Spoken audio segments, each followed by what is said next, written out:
Welcome to గుప్త గుహలో రహస్యపత్రం episode 2.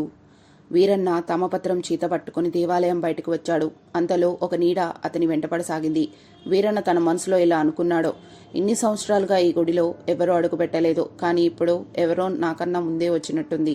అప్పుడే అతనికి వెనక నుంచి కొన్ని మాటలు వినబడ్డాయి. అది నీకు కాదు వీరన్న, ఆ పత్రం రాజ్యం మొత్తం మింగేస్తుంది అని. వీరన్న చెట్ల చాటు నుండి చూశాడు. ఎవరూ కనిపించలేదు. అతను గుడి నుండి నేరుగా రాజగురువుని కలిశాడు. అతనికి దొరికిన పత్రాన్ని చూపించాడు. ఇదే ఆ తామపత్రం గురువుగారు, ఇంతటి రహస్యం ఎవరు దాచారో, ఎందుకు దాచారో అని అడిగాడు. రాజగురువు పత్రం చూస్తూ, ఇది మామూలు తామపత్రం కాదు, ఇది కాకతీయుల కాలం నాటి రహస్య సంకేత భాషలో ఉంది. ఇది వ్రాసిన వారిలోనే ద్రోహి ఉన్నాడు. అంతే, ఉన్నట్టుండి రాజగురువు ఒక్కసారి కుప్పకూలిపోయాడు. అతను ఏదో మూలికా రసం తాగుతున్నట్లుగా వీరన్న చూశాడు. ఊపిరి అందక రాజగురువు అక్కడికక్కడే. వీరన్నకు అనుమానం కలిగింది. ఇది సాధారణ పత్రం కాదు, దీని ద్వారా రాజ్యంలో ద్రోహుల్ని గుర్తించేందుకు ఉపయోగపడే గుప్త సూత్రాల పత్రం. పత్రంలో ఒక భాగం ఇలా ఉంది: గర్భగుడి 4 దిక్కులలో నిలిచిన వారి మౌనమే మోసం పలికిన శబ్దమని.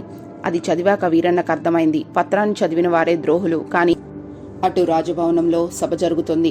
మంత్రి భాస్కరుడు లోపల చాలా కంగారుతో ఉన్నాడు. అప్పుడే రాజుగారి చెంతకు పత్రం పట్టుకుని ఓ గూఢాచారి వచ్చాడు. మంత్రి భాస్కరుడు తనలో తానులే ఇలా అనుకోసాగాడు, ఆ పత్రం అతని చేతికి ఎలా వచ్చి ఉంటుంది? తామపత్రం బయటకు వచ్చిందంటే మాకు ప్రమాదం పొంచి ఉందనే. అటు వీరన్న రాజగురు ఆశ్రమం నుంచి బయలుదేరాడు. మార్గమధ్యంలో చీకటి నీడల మధ్య ఒక్కసారిగా ముసుగు వేసుకున్న వ్యక్తులు అతని మీద దాడి చేశారు. అందులో ఒకడు, పత్రం మా చేతికి రాకుండా ఏం చేయగలవు వీరన్న అని అడిగాడు. అప్పుడు వీరన్న తన ఖడ్గంతో చురుకెత్తించాడు. అందరూ అతని చేతిలో చావు దెబ్బలు తిన్నారు. కానీ వారిలో ఒకడు పారిపోసాగాడు. అప్పుడే అతని చేతి మీద ఉన్న ఒక శంకు గుర్తును వీరన్న గమనించాడు. దివిటీల కాంతిలో భాస్కరుడు మరికొందరు సమావేశమై ఉన్నారు. వారి ముఖాలు కనబడకుండా ముసుగు వేసుకుని ఉన్నారు.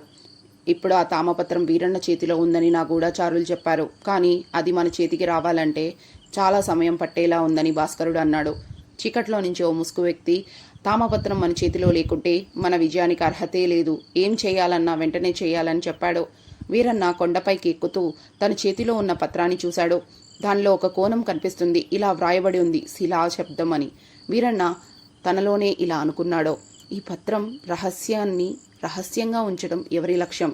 ఎవరి మౌనం వెనక మోసం దాగుంది అని. అప్పుడే ఒక నీడ అతని కనిపించి వెనక ఆగుతుంది. Please follow us for episode 3.